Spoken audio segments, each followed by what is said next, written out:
Welcome to Overlooked. My name is Yemi, and I will be your host for the show. Released weekly, I share overlooked stories from around the world with you. This will include the good, the bad, the weird, and sometimes the absolutely hilarious. Come back often, share with your friends, and feel free to add the podcast to your regular podcast rotation, wherever you get your podcasts. If you come across stories or articles that you think should be featured here, please don't hesitate to share them. Now, it's time for this week's episode.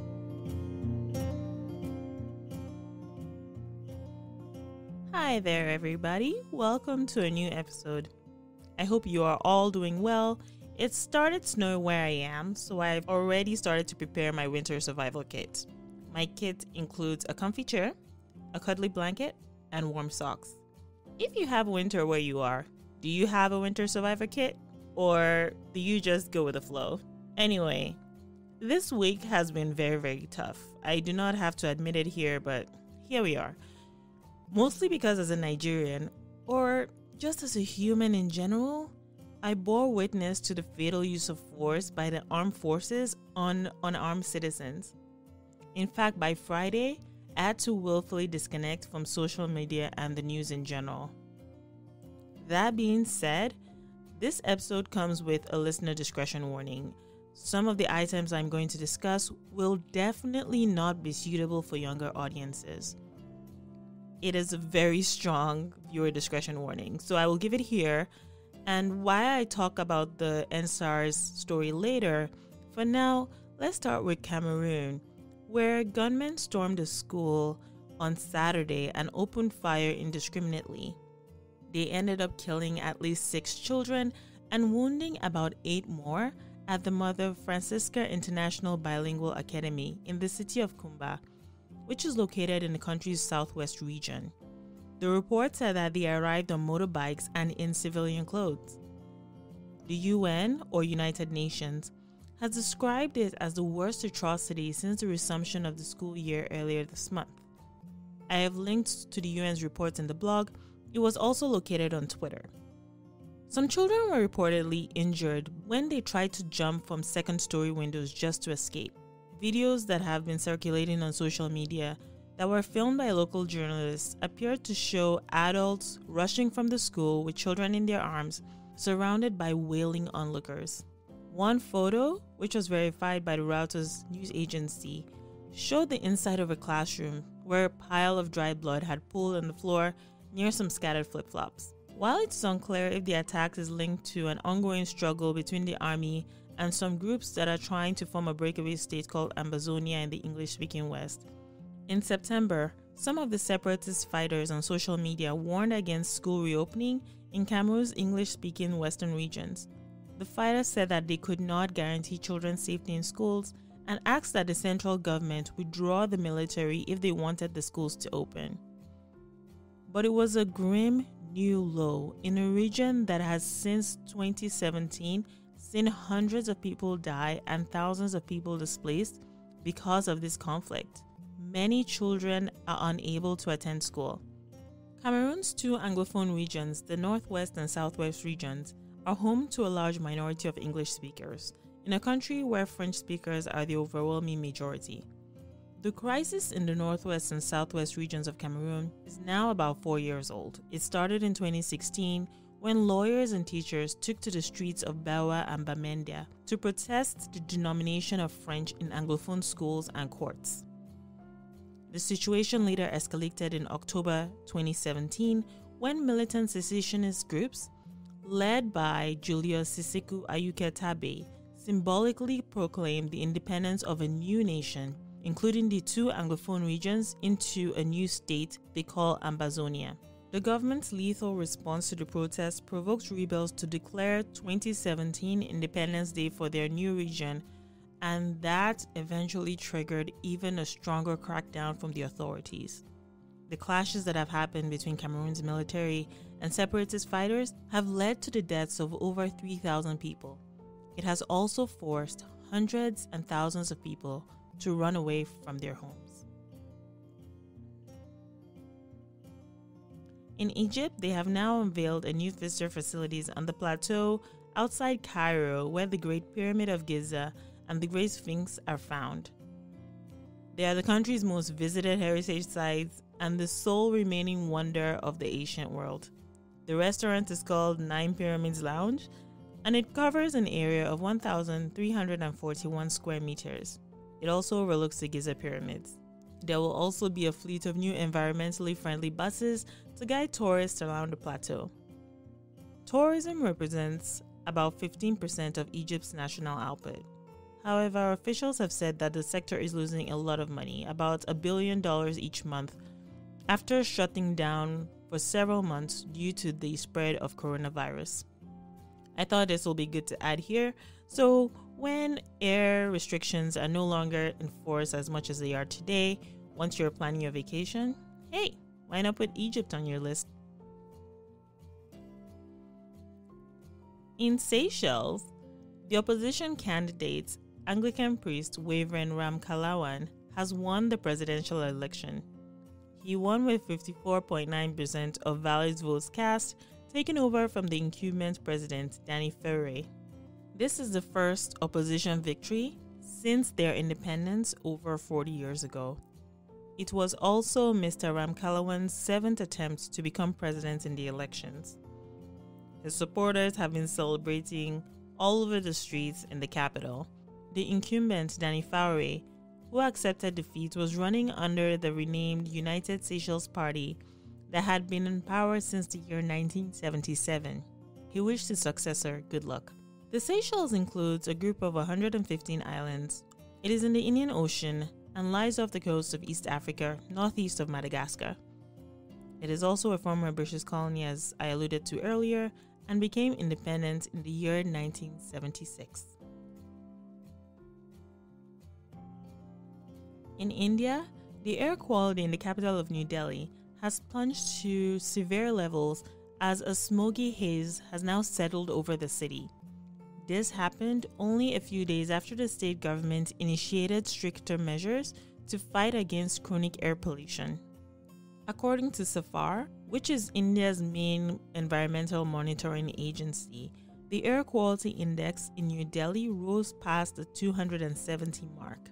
For comparison, the World Health Organization considers any level above 25 to be unsafe. This recent increase happened after agricultural fires in neighboring states sent smoke across the city. New Delhi is currently one of the world's most polluted cities. Air pollution levels had dropped during the height of the COVID-related lockdowns, but with industrial activities coming along and with the onset of colder weather, air quality in the city has now fallen back to unhealthy levels. October is the time of year where farmers in neighboring states start to clear their land for harvest. They typically set a fire, leading to a surge in pollution levels. The government has put a ban on these fires because of air pollution, but the farmers are refusing to stop. According to state air quality monitors, farm fire smoke accounted for 56% of New Delhi's pollution in 2018 and 44% in the year 2019. During the peak pollution periods of 2019, air pollution levels in New Delhi sometimes soared even off the measurable scale. In fact, the yellow haze was so thick that for several days schools were forced to close and flights were actually diverted.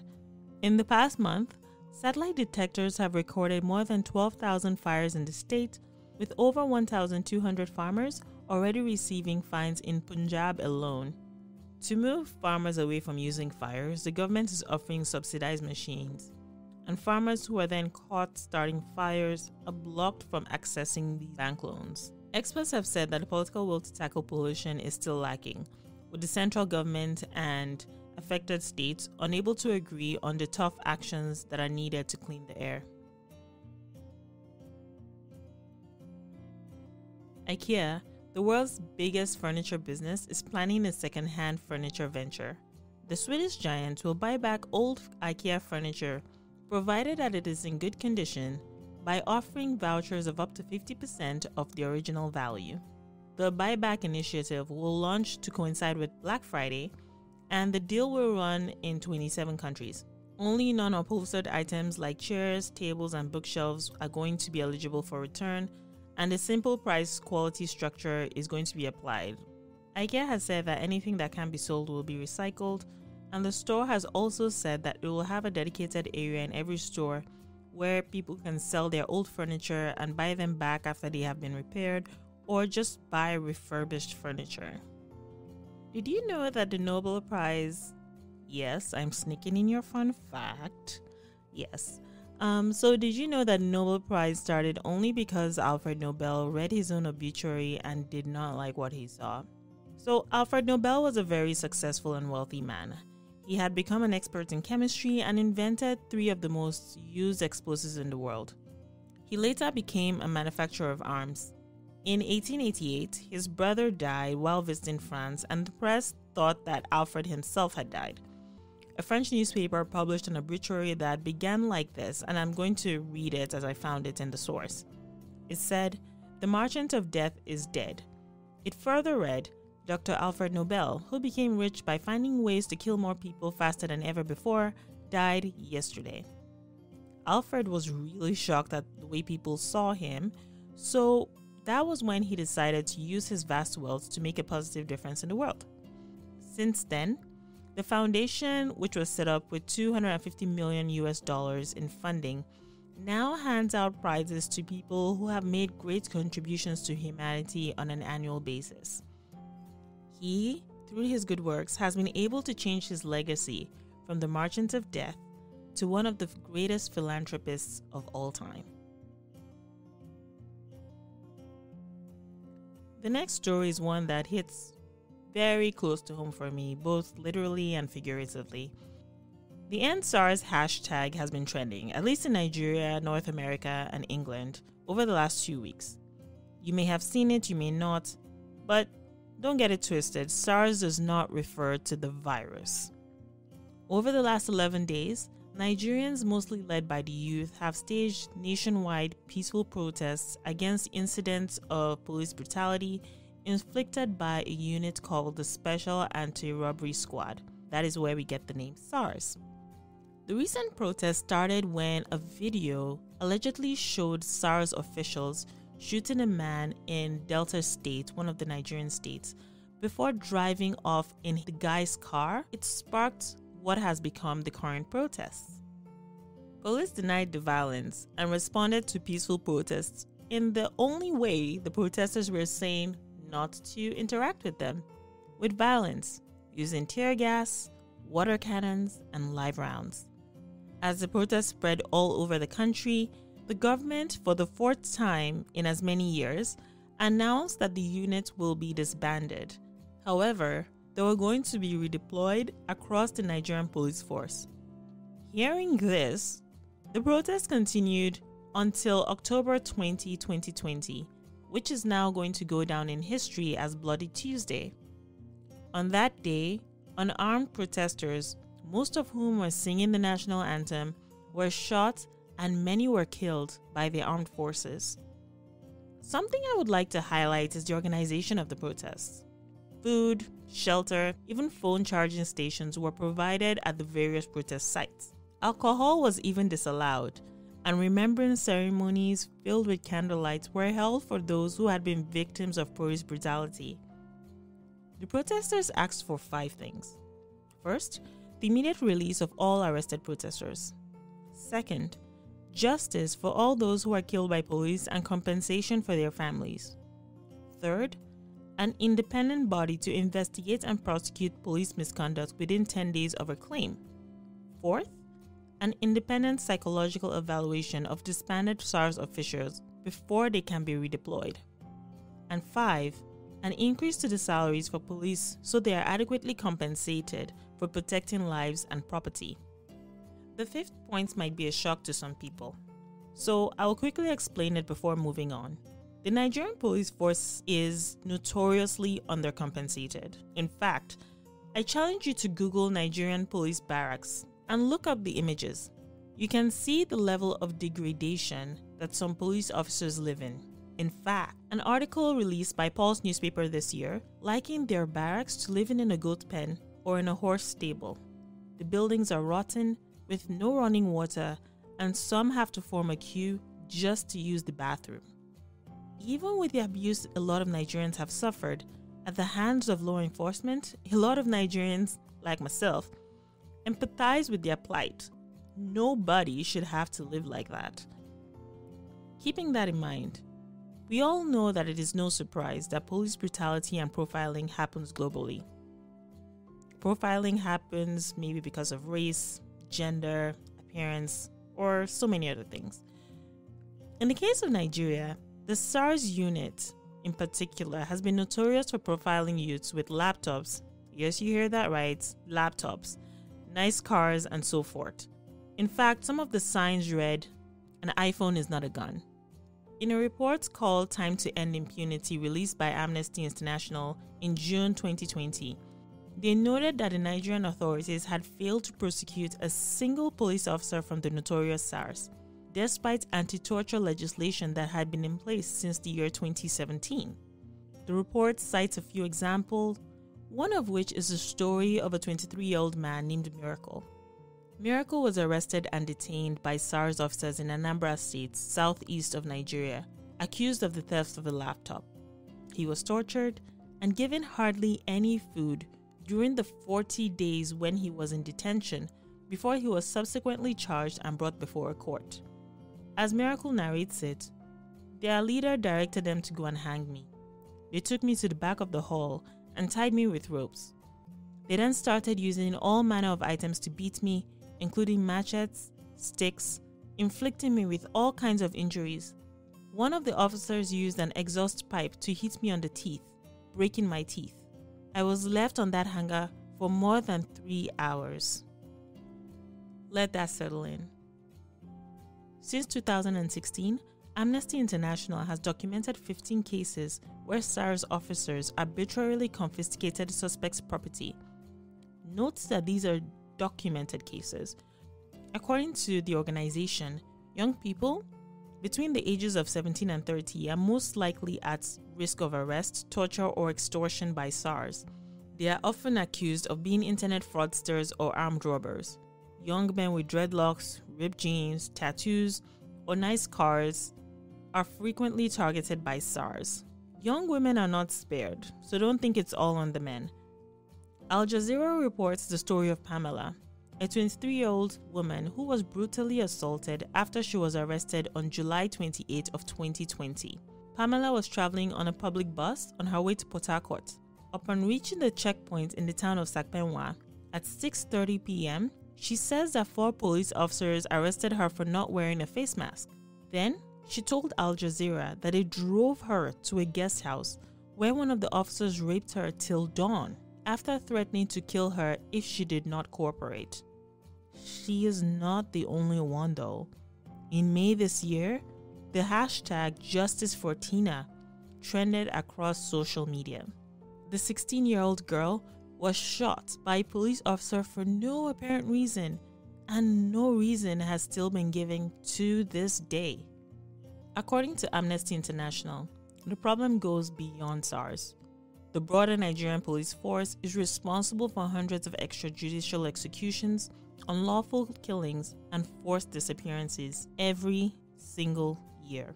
Police formed SARS in the year 1992, and they were formed to tackle violent crimes such as car hijacking, armed robbery, and kidnapping. Because they were initially designed to be a covert force, their officers do not typically wear uniforms. Subsequently, this unit developed a reputation for their brutality, and they, in essence, became the very thing that they were put together to stop. So what has happened since October the 20th? Those officers have been redeployed. The government has released inconsistent reports of injuries in terms of both number and severity, and there have now been widespread looting in shops while most people stay at home. While this is happening, education campaigns are starting to go around with the goal to explain what the youths are actually fighting for. So, in a sense, the situation is both devolving and evolving at the same time. In a system where oppression is ingrained, the road to justice will be a slow but sure uphill struggle. What's next? Why should you care? As Desmond Tutu said, those that are neutral in times of injustice have chosen the side of the oppressor. The world stood up to support Black lives in America because we saw blatant dehumanization. The world needs to stand up and against oppression everywhere, and not just in places where it is economically feasible or advantageous to do so. Oppression thrives when everyone looks away. With all that, one thing is for sure: Nigerian youths have found their voice, and not even gunshots will be loud enough to drown it out. Enough is surely enough. Our next story takes us to Ireland, where in a bizarre crime, a young Dublin drugs courier who lost a bag containing 40,000 euros, or about $47,000 of cocaine, phoned a police station to report it missing. Yeah, that happened. While the case is only just being heard in criminal courts in Ireland, the incident happened 2 years ago. In 2018, a young Mr. Barnwell, who had traveled by train, got into a state of panic after he got off the train and then realized he no longer had the drugs. He got into an argument with security staff that did not allow him back on the train to look for his lost property, and later he rang the police to report his lost bag. He subsequently found the bag in a store, but police stopped him just after he had retrieved the bag, and then they discovered all the goods in it. Oh well, he has now pleaded guilty and has been given a 4-year suspended sentence. I included this story because it was ridiculous. Honestly, it was just ridiculousness. I just included it. Sorry, guys.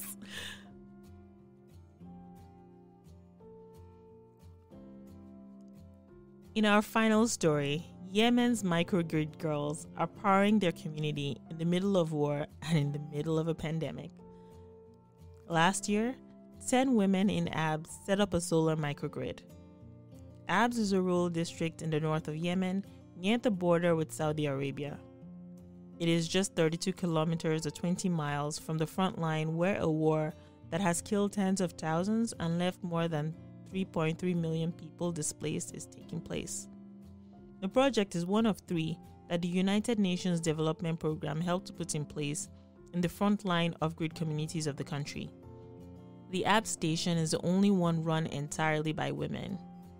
The other 2, located in Banikwe district near Abs and Lihij Governorate in the southern part of the country, are managed by 10 young men each. 30% of them are displaced people. The solar microgrid provides the community with cheaper, clean, and renewable energy, while also tackling another major issue in this part of Yemen: helping young women earn a stable income and gain new professional skills.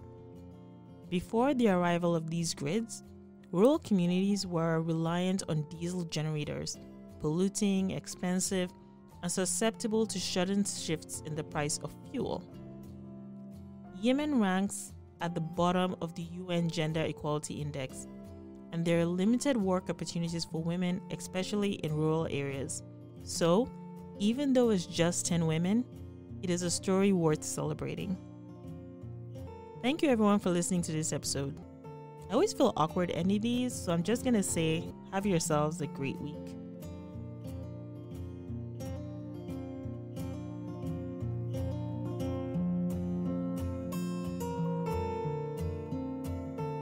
Thanks for listening, friends. As a reminder, the podcast is released weekly. Subscribe or follow across social media to be notified when a new episode is released. Overlooked is a Tunuka media production, which also includes shows like Africa in My Kitchen, with more on the way. Follow Tunuka Media on Instagram, YouTube, Facebook, and Twitter to connect to say hi or to be on the forefront of upcoming shows and program schedules. Until next time, I'm your host, Yemi.